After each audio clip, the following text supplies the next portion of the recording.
A key plank of our deliberations today was progressing the aspirations of our brothers and sisters in the Democratic Republic Umukuru of w'igihugu Congo ca Kenya Uhuru Kenyatta ati igikorwa nyamukuru cadukoranije uwo munsi cyari cerekeye kurimbura intambwe tugezeko mu bijanye n'icipfuzo c'abavandimwe bacu bo muri Repubulika ya Demokarasi ya Kongo cyo kuduhamvya mu muryango wa Afrika y'ubuseruko.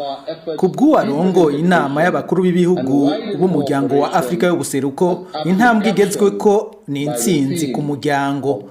Hari mu nama idasanzwe igira 18 y'uwo muryango yabereye ku muhora ngurukana bumenyi bimwe bita teleconference kuri uwa gatatu.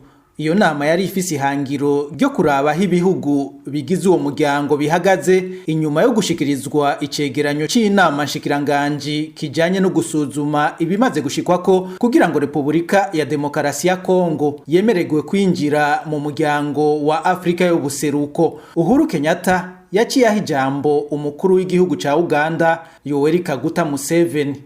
I'm very happy today we admitted we approved the process for the admission of Democratic Republic of Congo into the community.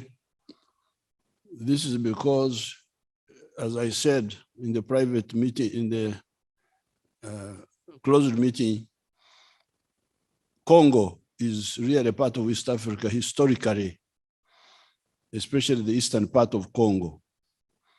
They speak Swahili. They are similar to our tribes here.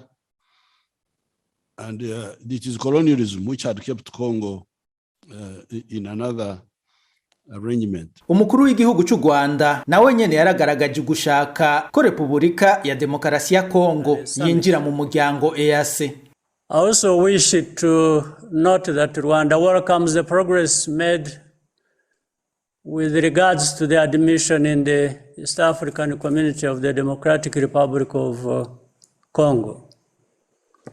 We look forward to the prompt conclusion of the remaining admission procedures. Umukuru w'igihugu ca Tanzania Samia Suluhu Hassan nawe nyene yaravuze aho Tanzania ihagaze. We have considered the verification mission report on readiness of DRC to join the community, and we have given directives which will expedite finalization of the remaining processes. Sudani yo mu bumanuko yari yaserukiwe n'umushikiranganje arabi vy'akarere ka Afrika y'ubuseruko Denk Alor Kuol, nayo nyene ngo yipfuza ko Kongo inyarutsa kwinjira mu muryango. Icegera ca mbere c'umukuru w'igihugu w'u Burundi Prosper Bazombanza nawe nyene yamenyesheje ko leta yaserukiye ishigikiye ko Kongo yinjizwa mu muryango. Burundi has taken due note of the conclusions and observations of the verification team on the application of the Democratic Republic of Congo to join the East African community and pleads for its admission to the community. Muri iyo nama idasanzwe igira 18 y'abakuru b'ibihugu, umunyamabanga mukuru w'umuryango wa Afrika y'ubuseruko Peter Matuki yamenyesheje ko mu bijanye n'umugambi wo kwinjiza Repubulika ya Demokarasi ya Kongo hamaze gushikwako 70% vy'ibikorwa bikenewe.